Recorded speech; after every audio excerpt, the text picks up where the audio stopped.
Welcome to news wise. मैं हूँ आरिफा नूर। नाज़रीन, प्रोग्राम में सबसे पहले हम बात करेंगे खैबर पख्तूनख्वा की। गुज़िश्ता रोज़ तो यही लग रहा था कि शायद एक जो सियासी कानूनी वहाँ मसला चल रहा है वो एक क्राइसिस ही बन जाए और उसको हल करने में कुछ दिन गुजर जाए, मगर आज पेशावर हाई कोर्ट से जो फैसला आया है उसके बाद लग ये रहा है कि जल्द ही मसले का हल ढूंढ लिया जाएगा या मसले का हल सामने आ जाएगा।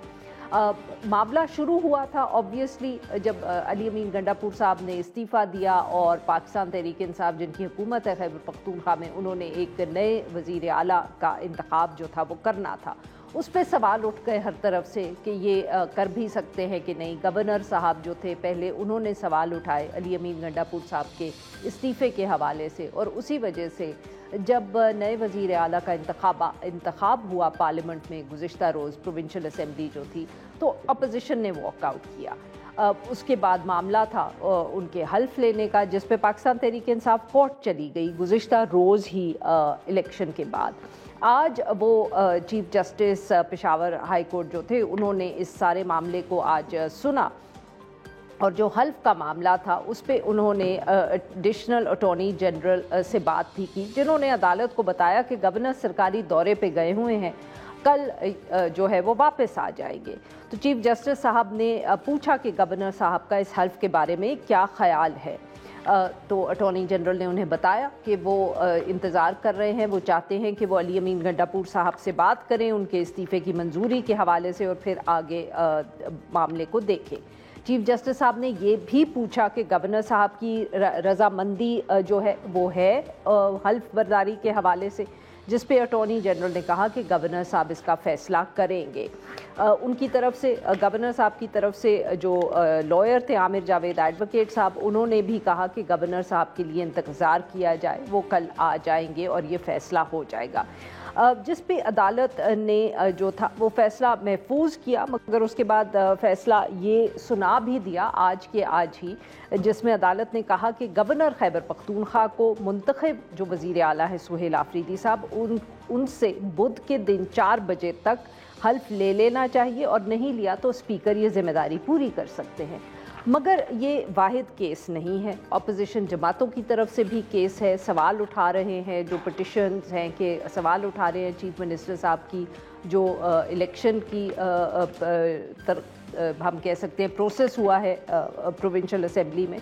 तो ये जो अब कानूनी और पॉलिटिकल चैलेंज कहें, कानूनी चैलेंज कहें, इस पे बात करने के लिए आज हमने दावत दी है हाफिज़ एहसान अहमद, माहिर कानून है, और अब्दुल मुईज़ जाफरी साहब ने जो भी कानून पे बहुत गहरी नज़र रखते हैं। Welcome to the show gentleman. जी हाफिज़ साहब, सर आप से शुरू करते हैं। अनएक्सपेक्टेड, सरप्राइजिंग, क्योंकि गुज़िश्ता रोज़ चीफ जस्टिस साहब कल भी ये फ़ैसला दे सकते थे। बहुत से लोगों का ख्याल था कि गवर्नर साहब के पास पोस्ट ऑफिस से ज़्यादा उनका रोल बनता नहीं है, तो कल ही ये फ़ैसला दे देना चाहिए था जो आज चीफ जस्टिस साहब ने दिया। आप इत्तेफाक करेंगे सर इससे? बिस्मिल्लाहिर्रहमानिर्रहीम। अरफा 3 चीज़ें हैं इसमें। एक ये है कि क्या स्पीकर ने जो इजलास बुलाया वो आइन और कानून के मुताबिक था या नहीं था।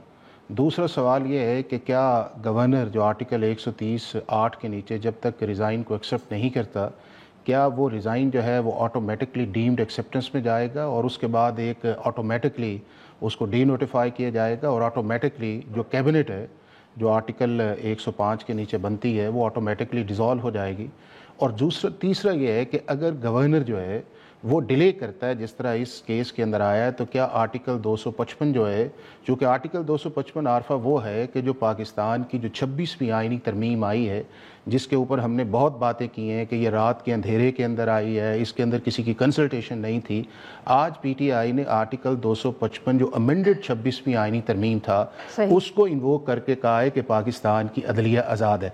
तो क्या चीफ जस्टिस जो है वो आर्टिकल 255 के नीचे जाके अपने पावर को एक्सरसाइज कर सकता है या नहीं है। पहला सवाल ये है कि स्पीकर के पास कोई इख्तियार नहीं है कि वो असम्बली का इजलास बुलाए। आर्टिकल 109 के नीचे ये सिर्फ़ और सिर्फ इख्तियार जो है वो एक रिक्विजिशन या जाएगी उससे चीफ मिनिस्टर की तरफ से थ्रू कैबिनेट जो है गवर्नर को जाएगी, या गवर्नर खुद इजलास को तलब कर सकता है। तो लिहाजा स्पीकर का इजलास बुलाना जो है ایون وداؤٹ یہ سی ایم کے الیکشن کو بھی for the time being side پہ کر دے تو اسپیکر کا کوئی پریروگیٹو کانسٹیٹیوشنل نہیں ہے. نمبر 2 یہ ہے کہ کیا چیف منسٹر جو ہے اگر اس کا ریزائن نوٹیفائی نہیں ہوتا اور کیبنٹ ڈیزالو نہیں ہوتی جو آرٹیکل 103(8) کے اندر ہے تو کیا دوسرے سی ایم کا الیکشن جو ہے وہ اسپیکر اجلاس بلا سکتا ہے؟ بالکل نہیں بلا سکتا، چونکہ ایک سی ایم کے ہوتے ہوئے دوسرے سی ایم کو نہیں جا سکتے.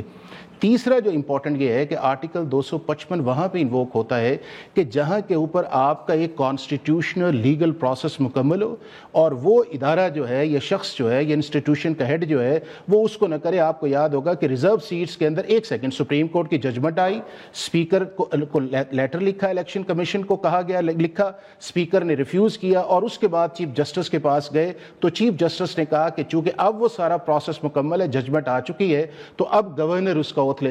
تو ابھی گورنر کی طرف سے ریفیوزل بھی نہیں تھا. تو میں یہ سمجھتا ہوں کہ یہ جو آج چیف جسٹس نے ایک آرڈر کیا ہے یہ آئین اور قانون کے مطابق بالکل نہیں ہے، چونکہ میٹر بھی پینڈنگ ہے اور میرا خیال ہے کہ پولیٹیکل کنوینئنس کے لیے جو ہے وہ ہماری ہائی کورٹس کے اندر نہ جانا چاہیے، نہ چیف جسٹس کرنا چاہیے. دوسرے گیسٹ کو بھی بولنا ہے. جی جعفری صاحب، آپ نے سنی بات حافظ صاحب کی. انہوں نے تو نہ صرف کہا کہ جو اسپیکر نے کہا ہے وہ غلط کیا، بٹ ساتھ میں وہ یہ بھی کہہ رہے ہیں کہ چیف جسٹس صاحب کا فیصلہ ہی غلط ہے. اصل میں بات یہ ہے کہ نمبرز اتنے اوور ویلمنگ تھے اور علی امین گنڈاپور نے جو ان سے کہا گیا پارٹی کی طرف سے وہ انہوں نے کیونکہ کر دیا، لہٰذا اب یہ تکنیکی کارروائیوں کے اندر پڑھنے سے کچھ زیادہ ملنا نہیں تھا. اور آپ نے جو روایتی رجیم کے صحافی ہیں ان کی طرف سے آپ نے باتیں تو سنی کہ نہیں ہونے دیں گے اور حکم ہو گیا ہے اور کٹا لگ گیا ہے، لیکن یہ ساری باتیں جو ہے نا یہ اصل میں ہوتی صرف بھاپ ہے. اور آپ کو اگر ارد گرد کی فیسیلیٹیٹیو انوائرمنٹ نہ ملے تو آپ بس باتیں ہی کرتے رہ جاتے ہیں. دیکھیں آئین کلیئر ہے، سارے وہ آئینی آرٹیکلز جو بھی حافظ صاحب نے کوٹ کیے ہیں وہ سب بالکل کلیئر ہیں. یہ بات آئین کے اندر جو طریقہ درج ہے وہ اس لیے درج ہے تاکہ کوئی ابہام نہ ہو کہ بھائی چیف منسٹر نے ہی استعفیٰ دیا ہے نا، تو اس ابہام کو دور کرنے کے لیے یہ شرط ہے کہ آپ انڈر ہز ہینڈ ہوگا. اب اس کی انٹرپریٹیشن یہ ہوتی ہے کہ بھائی پورا خط ہی آپ ہاتھ سے لکھو. تو علی امین حالانکہ یہ بات درست نہیں ہے، اگر وہ سائن بھی کر دیں تو بھی کافی ہونا چاہیے، that constitutes under his hand. لیکن ان ہی حرکتوں سے بچنے کے لیے جسٹ ٹو بی سیف انہوں نے ایک استعفیٰ لکھا، سائن کیا، دوسرا استعفیٰ پورا ہاتھ سے لکھ دیا. اور ٹرو ٹو فارم ایک پنڈی صاحب نے سوچا کہ یہ جو ایک کمپلیٹلی irrelevant آفس ہے جو گورنر کا آفس ہے، اس کا کس طرح شرارت سے استعمال کیا جائے. تو انہوں نے یہ کر دیا، وہ گورنر کے بجائے شرلاک ہومز بن گئے اور انہوں نے خیال کیا کہ وہ جو پہلا استعفیٰ تھا جو مجھے ملا ہی نہیں تھا وہ اب مجھے مل گیا ہے، اور اس میں اور دوسرے استعفے کے بیچ میں اپنی تکنیکی اور ایکسپرٹ رائے میں بتا رہا ہوں کہ سگنیچرز میچ نہیں کرتے. اب دیکھیں مذاق کی بھی ایک حد ہوتی ہے اور مذاق کی کنسسٹنسی بھی، اگر بار بار آپ کے ساتھ مذاق کیا جائے تو پھر سنجیدگی سے کوئی بھی بات نہیں لی جاتی. تو یہ ایک ایسا انسیڈنٹ تھا کہ it was a but too much. یہ ریزرو سیٹس کی ججمنٹ کو امپلیمنٹ نہ کرنا، اس کا پھر ریویو میں کس طرح فیصلہ آنا، اس کا عمل کس طرح سامنے لے کے جانا، فروری 8 کے الیکشن کے بعد فروری 9 سے لے کے آج تک جو ہو رہا ہے اس کا ہونا. لیکن اس سب کچھ کے بعد جب کوئی عذر ہی نہیں بچتا، مطلب اس حد تک ڈٹائی پہ اتر آئے کہ آپ بنا طور پہ آپ ٹرکری کر رہے ہیں، گمکری کر رہے ہیں ایک کانسٹیٹیوشنل آفس میں بیٹھ کے، تو اس کا نتیجہ پھر یہی ہوتا ہے کہ نہیں وہ مجھے ملا نہیں تھا، اچھا مل گیا. یہ انہوں نے مذاق دیکھیں ایک حد تک ہوتا ہے، لیکن ایک پروونس میں دیکھیں اگر یہاں پہ وہ حالات ہوتے ہیں نا عرفہ جو حمزہ اور بزدار کے درمیان والے معاملات میں تھے کہ 19 کا موقع تھا، 2-4 بندوں کو غائب کرنے کا موقع تھا. We've got your point. جی ناظرین، یہاں پہ لیتے ہیں ہم ایک چھوٹی سی break. We'll be right back اور ہم اپنے مہمانوں سے گفتگو جاری رکھیں.